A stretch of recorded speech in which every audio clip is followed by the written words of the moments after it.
Respond, don't react. Your calm mind is your greatest weapon.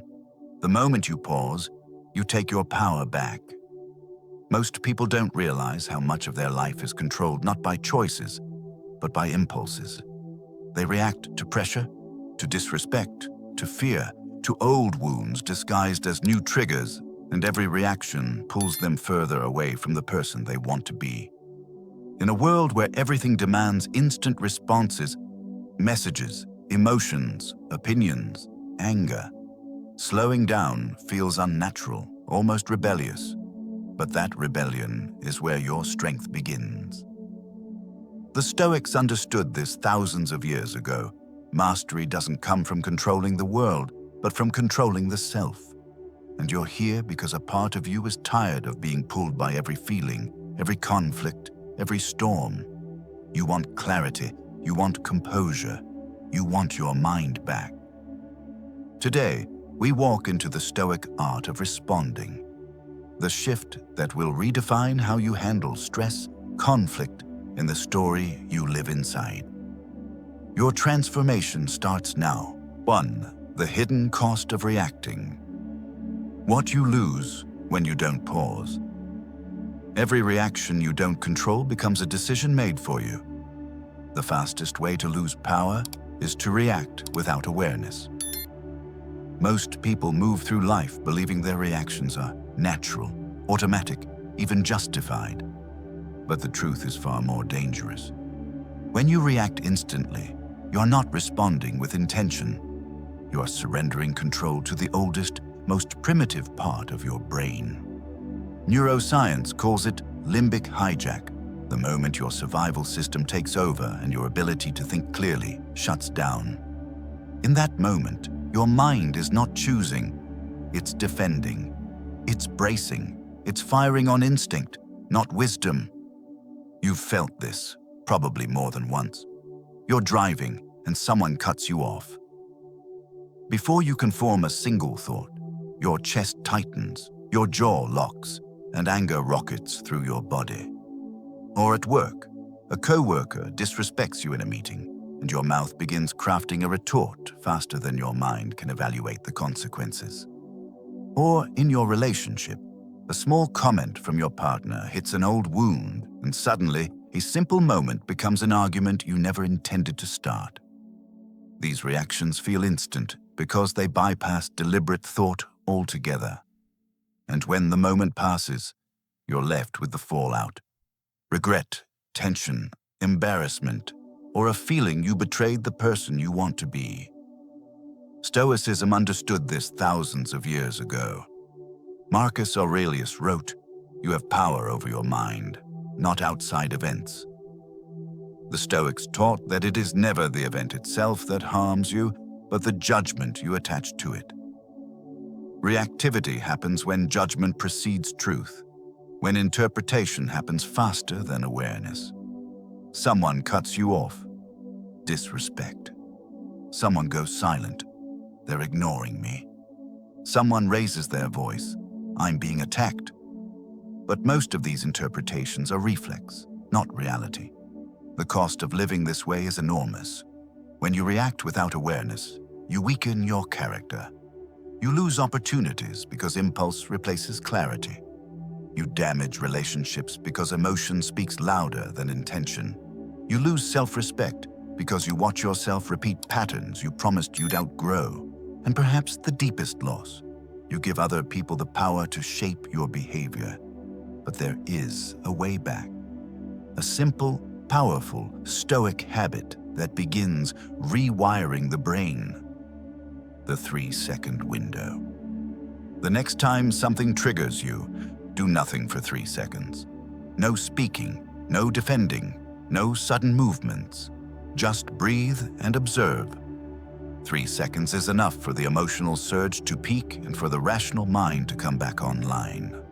In that space, you reclaim choice. You reclaim dignity. You reclaim the moment. Reactivity is instinct. Response is mastery. And mastery is what you're here to build. 2. The Stoic pause. The most overlooked superpower. Your pause is your power. Silence is a response, and often the strongest one. The Stoics believed that between stimulus and response lies the space where character is forged. Marcus Aurelius practiced what we now call the Stoic pause, the deliberate moment of stillness before choosing a thought, a tone, or an action. He understood that a calm mind is not something you are born with. It is something you create by refusing to be rushed. In today's world, that pause is not only rare, it is revolutionary. Modern American culture is built on speed, instant replies, instant emotions, constant stimulation. Dopamine-driven platforms reward fast reactions, not thoughtful ones. Silence makes people uncomfortable because it breaks the rhythm of urgency society has trained them to obey. But that discomfort is exactly where strength is born. When you pause, you interrupt the emotional script others expect you to follow. Someone insults you, they're waiting for your anger. Someone challenges you, they're expecting your defensiveness. Someone tries to provoke you, they want your energy, your attention, your emotional investment. But when you don't react, when you breathe, observe, and stay composed, you seize the momentum they were trying to control. A calm pause exposes their chaos. It flips the power dynamic instantly. You go from being the one on the defensive to the one defining the tone of the conversation. Imagine someone calls you out in front of others. A snide remark, a sarcastic jab, a hidden insult. The average person fires back immediately, escalating the tension. A Stoic doesn't. A Stoic lets the silence sit. In that quiet second, the other person begins confronting their own behavior because you're not feeding the fire. Silence becomes a mirror that reveals their insecurity more clearly than anger ever could.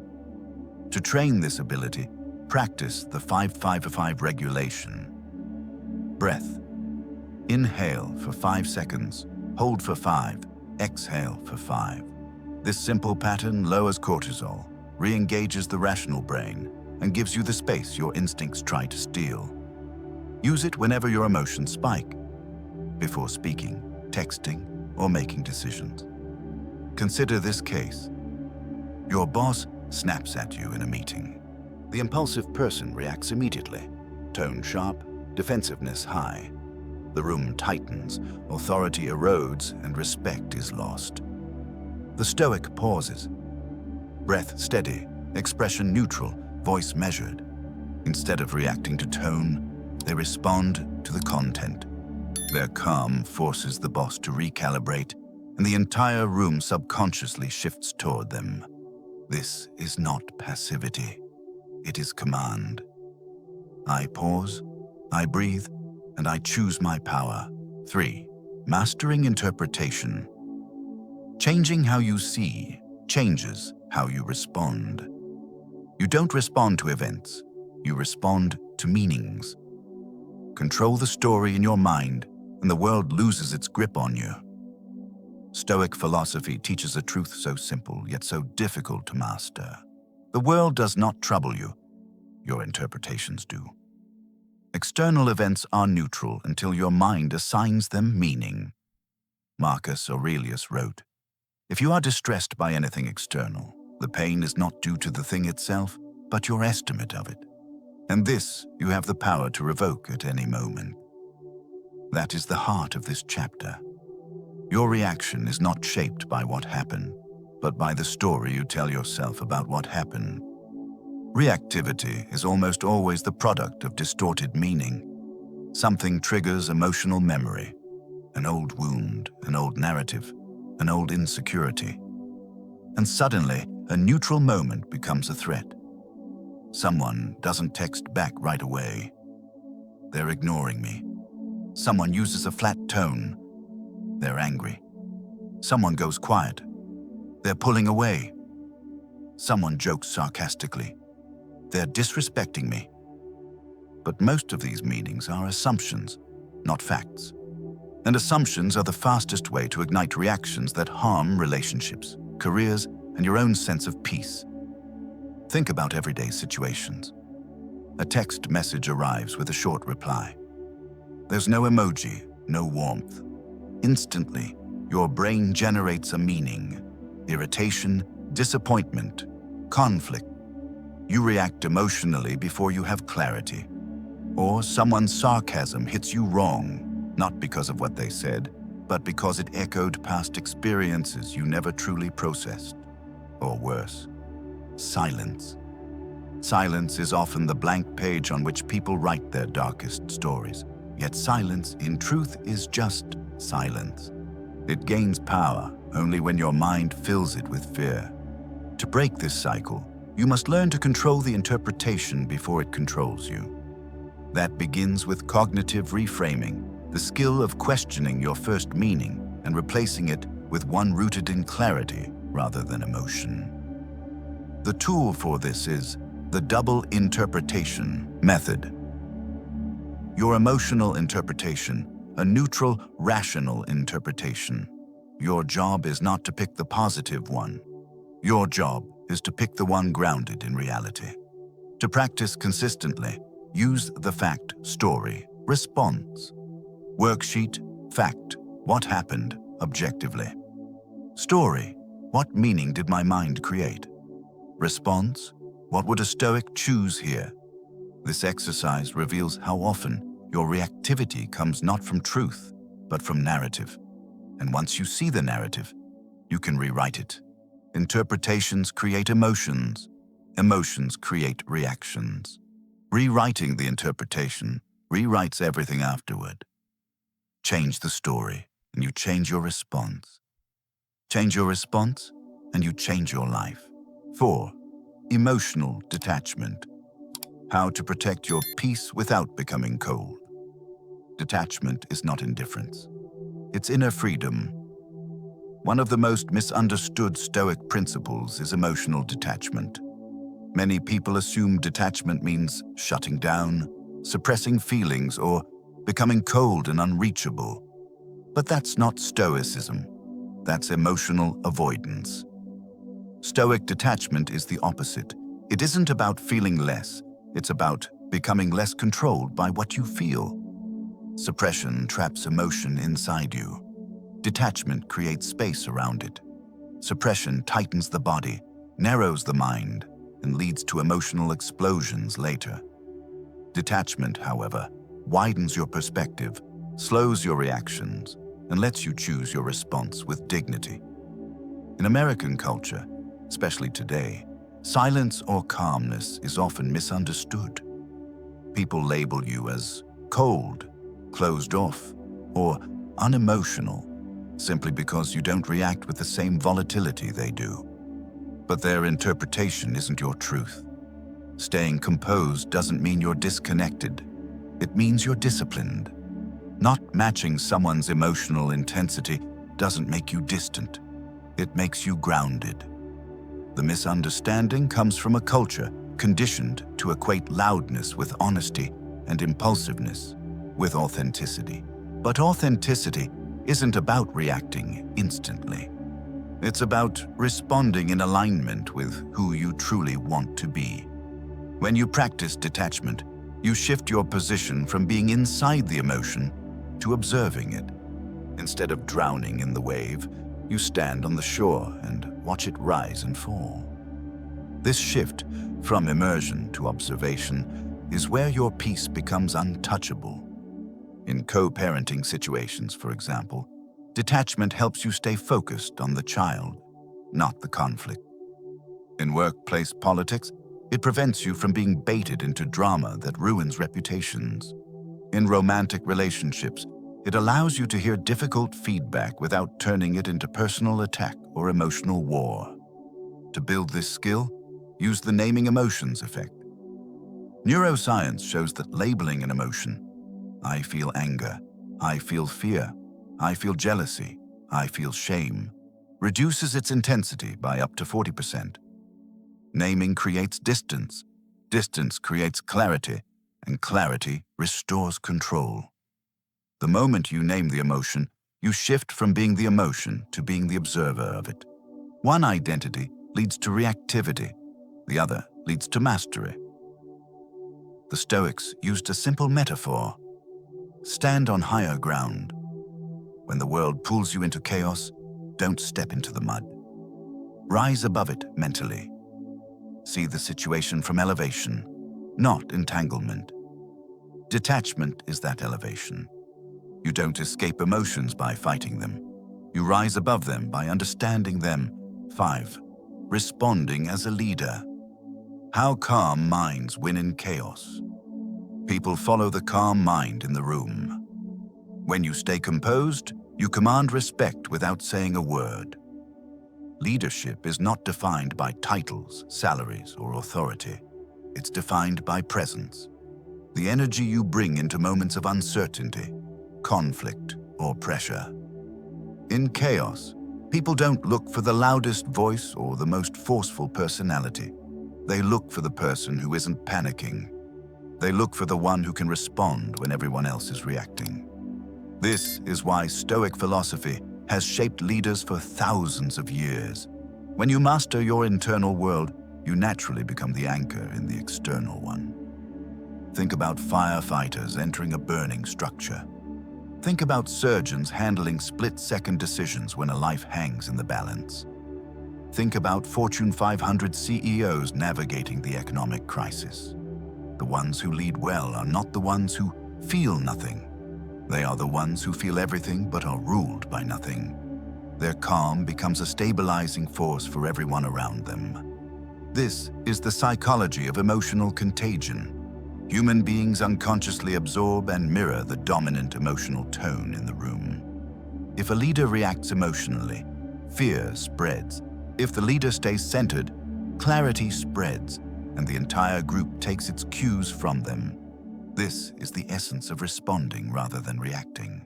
When you respond, you think before you speak. You breathe before you decide.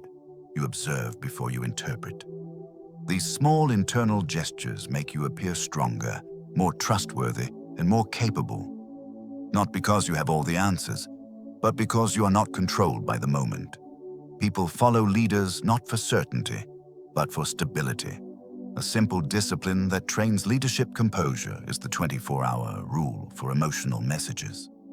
If something triggers you, an email, a text, a comment, you do not reply for 24 hours unless it is life or death urgent. In that space, emotion drains out, reason returns, and your response becomes strategic rather than impulsive. Countless conflicts, resignations, arguments, and broken relationships could be prevented if people adopted this single rule. Epictetus said, "No man is free who is not master of himself." A leader who reacts impulsively is a slave to emotion.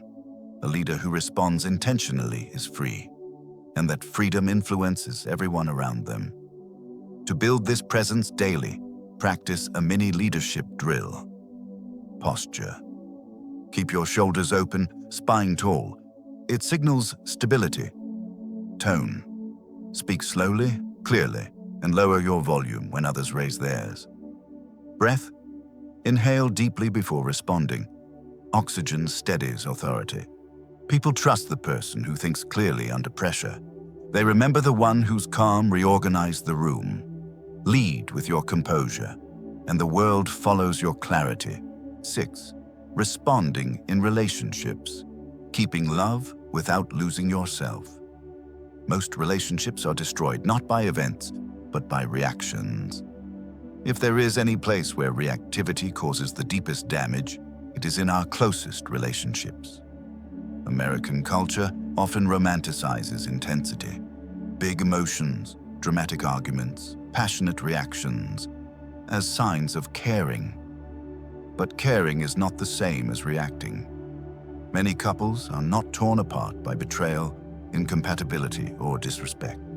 They are torn apart by patterns of emotional reactions that neither partner ever learned to interrupt. When conversations turn into battles, when comments turn into accusations, and when silence turns into punishment, the bond weakens long before the relationship ends. There is a recognizable pattern: defensiveness, escalation, regret. One partner reacts quickly to protect themselves. The other reacts to the reaction. Voices rise, assumptions harden, and the conversation spirals far away from the original issue. Hours later, or days, both people feel exhausted, misunderstood, and ashamed. They're left asking, why did it get that big? Why did we take it so personally? The answer is simple, because they reacted to meanings, not messages. Stoicism offers a method that can transform these moments. Ask versus assume. Most conflict comes from assumptions. You meant this. You were attacking me. You were disrespecting me. But assumptions are stories, not facts. Before reacting, a Stoic clarifies, what did you mean by that? Or, can you say that again differently? This single step interrupts the escalation cycle and brings both people back to reality. Imagine this case. Your partner says something sharp, a tone you dislike, a phrase that hits a sensitive spot. Your instinct is to fire back or shut down, but instead, you pause and say, "Hey, I want to understand you. What's going on underneath that?" The entire emotional climate shifts. You go from combatants to partners again. Your pause gives them permission to soften. Your clarity gives the conversation a path forward. To build this skill, use the gentle inquiry method. Notice the trigger. Name your feeling. I'm feeling defensive. I'm feeling hurt. Ask a clarifying question before responding. This approach reduces emotional distortion and increases safety in the relationship. Stoic compassion does not mean tolerating everything or suppressing your needs. It means loving with clarity, not chaos, responding from your values instead of your wounds. Love is not proven by how loudly you react, but by how intentionally you respond. Protect the connection by mastering your reaction, not your partner. 7. Responding to disrespect. How Stoics turn attacks into advantage. You don't defeat disrespect by reacting. You defeat it by rising. Your calm exposes their chaos. Disrespect doesn't always arrive as a direct insult. Most of the time, it shows up in subtle forms. Microaggressions, condescending tone, passive-aggressive comments, strategic silence, dismissive gestures, or the kind of backhanded compliments designed to provoke you without giving you anything concrete to confront. These small cuts are often more damaging than open hostility because they pull you into an emotional trap. The moment you react, the other person gets what they wanted: your composure. That's why reactivity is exactly what disrespect seeks. When you react, you validate the instigator. You show they have access to your emotions. You prove they can move you, destabilize you, and shape your behavior. They win the moment, not because they were right, but because you surrendered your center. But when you respond, something different happens. Your calm disrupts their strategy. Your stillness removes their leverage. Your measured words force them to face their own conduct instead of hiding behind your reaction. In that space, disrespect reveals itself for what it truly is: insecurity masquerading as power. To navigate these moments, use the 3-level response framework. Level 1, inner response. Acknowledge the trigger without acting on it. I notice irritation rising, but I'm not moving yet. Level 2, behavioral response. Adopt neutral body language. Open posture, steady breathing, slow movements. Level 3, verbal response. A calm, concise statement that sets a boundary without emotional leakage. One simple but powerful tool is the 10-word boundary script. I'm not engaging with you like this. Let's reset the tone. 10 words. Calm, direct, non-negotiable. This script works in workplaces, family conflicts, and even with someone who habitually tests your limits. It signals strength without hostility, clarity without aggression. Consider the workplace. A colleague makes a sarcastic jab during a meeting. The impulsive reaction is to snap back, defend yourself, or shut down emotionally. But the Stoic response, a pause, steady eye contact, and a calm boundary, instantly shifts the dynamic. Or in a family setting, where emotional patterns run deep, responding with clarity instead of emotional reflex breaks generational cycles of conflict. Seneca wrote, "The greatest remedy for anger is delay." His wisdom reminds us that disrespect loses its power the moment you refuse to fuel it. Your delay, your pause, is not a weakness. It is a strategy. It is self-respect. It is authority. Your reaction is their victory. Your response is your liberation. 8. The 7-day Stoic Response Training Protocol. You are 1 week away from a different mind. Transformation doesn't require a lifetime. It requires structure, repetition, and 7 days of intentional practice. This protocol condenses core Stoic disciplines into a single week, each day targeting a specific cognitive or emotional mechanism that fuels reactivity. By the end of these 7 days, you won't just know how to respond instead of react. Your mind will begin doing it automatically. This is how Stoics train themselves to stay calm under pressure, steady in conflict, and grounded in every storm. Day 1. The 5-second pause. Your first task is simple. No matter the trigger, pause for 5 seconds before speaking or responding. 5 seconds disrupts limbic hijack, brings oxygen back to the brain, and gives your judgment time to wake up. Count slowly. Breathe. Let the impulse pass through without letting it drag you. Day 2. Emotional labeling. Spend today naming your emotions as they arise. I feel irritated. I feel insecure. I feel overwhelmed. Neuroscience shows that labeling reduces emotional intensity and increases clarity. If emotions are waves, naming them is stepping onto the sand instead of drowning. Day 3. Interpretations. Audit. Audit the meanings your mind creates automatically. Each time you feel triggered, ask, "What story did I just tell myself?" Then write 2 interpretations, the emotional one and a neutral one. This develops cognitive flexibility and weakens assumption-driven reactions. Day 4. Reaction. Diary document every moment you reacted impulsively today. What happened, what you felt, and what a Stoic response would have looked like. This awareness alone reduces reactivity. Patterns reveal themselves. Triggers lose their mystery. You begin seeing your mind with honest clarity. Day 5. Boundaries without emotion. Today you practice setting boundaries with calm, concise language. No explanations, no over-talking, no emotional leakage. Phrases like, "I'm not engaging with that tone," or "Let's continue this respectfully," become your tools. Boundaries delivered without heat are stronger and harder to challenge. Day 6. The 24-hour rule. Do not reply to any emotionally charged message for 24 hours. No texts, no emails, no long explanations.